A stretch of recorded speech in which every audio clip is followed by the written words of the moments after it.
दोस्तों, आप सभी का वीनू इंफोटेनमेंट में एक बार फिर से स्वागत है। इसके डिफेंस एनालिसिस सेक्शन में आज हम ये बात जानने की कोशिश करते हैं कि भारत का यह निर्णय कि वह बॉर्डर पर प्रलय मिसाइल तैनात करेगा,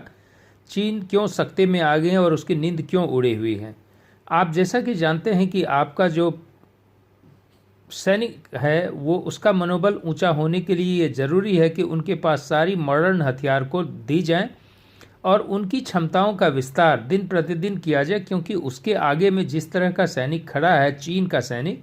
जो कि हर वक्त भारत को आंख दिखाने की कोशिश करता है, वह यह बात भूल गया है कि अभी ये मोदी सरकार है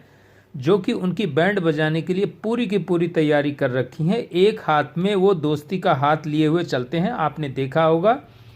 कि अभी जो एससीओ की समिट हुई थी उसमें मोदी और शी जिनपिंग को बात करते देखा होगा, लेकिन मोदी कभी भी अपने इस बातचीत को सैनिक तैयारी में आड़े आने नहीं देता है और सैनिक का मनोबल नीचा ना गिरे इसके लिए हर तरह की हथियारों का प्रबंध करता है और बॉर्डर पे उसे खुलेआम इस्तेमाल करने की इजाज़त देता है, जो कि पिछली कांग्रेस सरकार से काफ़ी अलग तरह की व्यवस्था है। जबकि सेना का हाथ बांधा जाता था, मोदी सरकार सेना का हाथ पूरा खोल के रखता है और इसकी बानगी आपने तवांग में और कई जगह पे आपने डेप्सांग और जगह पे देखा होगा, जब भारतीय सैनिक ने चीन के सैनिकों के हाथ सिर्फ हाथ पर ही नहीं तोड़े और जान को भी लेने से गुरेज नहीं किया है। वैसी स्थिति में चीन पलटवार कभी भी कर सकता है और मोदी सरकार ये बात जानती है कि वो बदला की कार्रवाई चीन करने में सबसे माहिर है। वो कुछ दिन शांत रहता है और फिर अचानक से बॉर्डर पे हमला करता है। इसलिए मोदी सरकार ने अपने सेना को ये आदेश दिया है कि वो 120 प्रलय मिसाइल बॉर्डर पे तैनात कर लें। आपको ये जानकर के हैरानी होगी कि प्रलय मिसाइल से रात की नींद उड़ जाती है चीन की। और ऐसा क्यों होता है? क्योंकि ज़्यादातर जब आप युद्ध क्षेत्र में तैयारी करते हैं उस स्थिति में बॉर्डर के आसपास आपके सैनिक होते हैं और बॉर्डर के आसपास आप इंफ्रा तैयार करते हैं ताकि सैनिकों के लिए रसद और हथियार को जल्दी से जल्दी पहुंचाया जा सके। यह एक आम प्रयास है, लेकिन चीन पिछले कुछ दिनों से सैनिक बस्ती अरुणाचल के तवांग एरिया में आपने देखा होगा कि वहाँ पे सैनिक बस्ती बसाई जा रही हैं और वहाँ से लेकर के अगर आप लद्दाख तक की सीमा को देखें तो चीन कुछ न कुछ हरकत करते रहती हैं और वहाँ पे इंफ्रास्ट्रक्चर दिन दूनी रात चौगुनी की स्पीड में बढ़ा रहा है और वहाँ पे हवाई हमले की तैयारी करने के लिए कई सारी हवाई पट्टी बना रही हैं। तो भारत जो है उतनी हवाई पट्टी अभी नहीं बनाया है, इसीलिए आप चीन का मुकाबला उस स्तर से नहीं कर सकते हैं। लेकिन इसका मतलब यही नहीं है कि आपकी सेना युद्ध क्षेत्र में और दूसरी तैयारी और दूसरी स्ट्रेटजी के साथ नहीं जा सकती हैं। ऐसी स्थिति में भारतीय सैनिकों की मांग पर मोदी सरकार ने तुरंत हरी झंडी दी है और प्रलय मिसाइल की तैनाती की अनुमति दे दी है। प्रलय मिसाइल वही मिसाइल है जो संस्कृत के शब्द प्रलय से बना है और ठीक नाम के अनुकूल ही ये प्रलय मचाता है। ये मिसाइल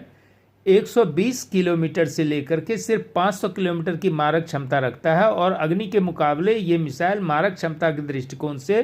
और दूरी के दृष्टिकोण से कहीं नहीं टिकता है। लेकिन चीन को पूछें, चीन जितना अग्नि से नहीं डरता है उससे कई गुना ज़्यादा इस प्रलय मिसाइल से डरता है, क्योंकि प्रलय मिसाइल की जो क्षमता है वह पूरे के पूरे इंफ्रा, जो मिलिट्री इंफ्रा है, उसको पलक झपकते ही नष्ट नाबूद कर देने की क्षमता रखता है, जिसका कि नामो निशान नहीं मिलेगा। आप कितनी भी हवाई पट्टी बना लें, अगर एक प्रलय मिसाइल आपके हवाई पट्टी पे गिरता है तो वहाँ का आपको कोई भी चीज़, कोई भी स्ट्रिप कभी काम का नहीं हो पाएगा। और इसका मतलब ये होता है कि आपका कोई एयरक्राफ्ट उस बेस से नहीं उड़ सकता है।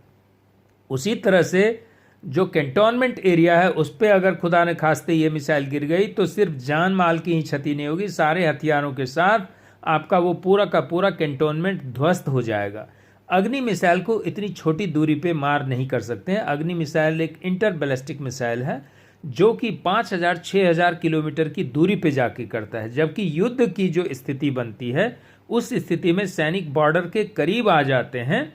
और ज़्यादातर युद्ध जो है बिल्कुल बॉर्डर के पास से चलता है और जो जिस तरह का एरिया है हिमालयन टेरेन है वहाँ पर तो बिल्कुल आमने सामने आकर के लड़ना पड़ता है। उस स्थिति में ये मिसाइल इतना कारगर है कि ये पहाड़ को भी पूरी की पूरी तोड़ करके रख सकता है और उसको ज़मींदोज कर सकता है।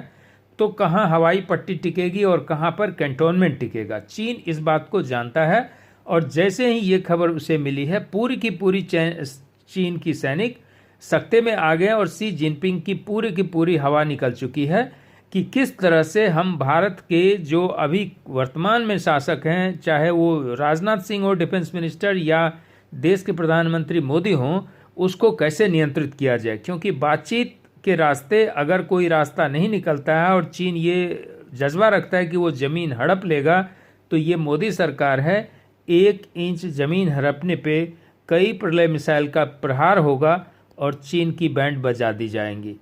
आप सभी का वीनू इंफोटेनमेंट को सुनने के लिए धन्यवाद। अपने दोस्तों से इस कंटेंट को शेयर करना ना भूलें। धन्यवाद।